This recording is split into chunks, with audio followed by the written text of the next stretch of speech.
Tomorrow marks 12 months since Russian President Vladimir Putin sent troops into Ukraine, staging the biggest invasion in Europe since World War II. Now, in the past 12 months, according to United Nations figures, about 7,000 civilians have been killed, thousands more injured, and 13 million people displaced. On top of that, according to US military figures, about 100,000 Ukrainian soldiers have been killed and another 100,000 Russian soldiers on top of that. Now, this is relevant to Australians because our government has committed about $700 million in help to Ukraine in terms of military equipment and training. So you've got to ask the question, after 12 months, where is this thing going and when does it end? Caleb, it seems to me like this shows no sign of letting up, but things are getting more and more intense. Well, it's not going to end anytime soon. Obviously, we saw Biden visit Kiev during the week. Here's what he had to say overnight, once again asserting that this is not ending anytime soon.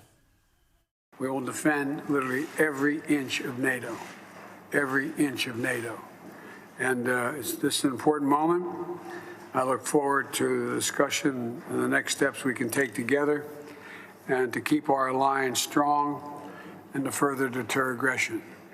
Because what literally is at stake is not just Ukraine, it's freedom.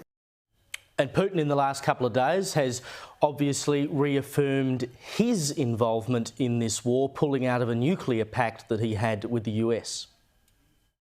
I repeat, we are not withdrawing from the pact. No, we are suspending our participation.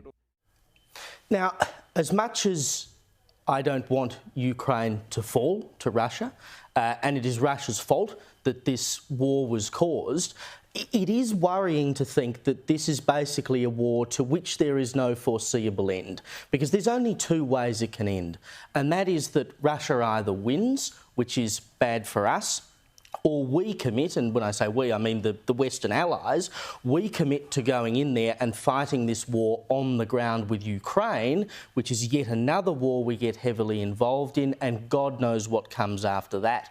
Like you say, James, where does it end?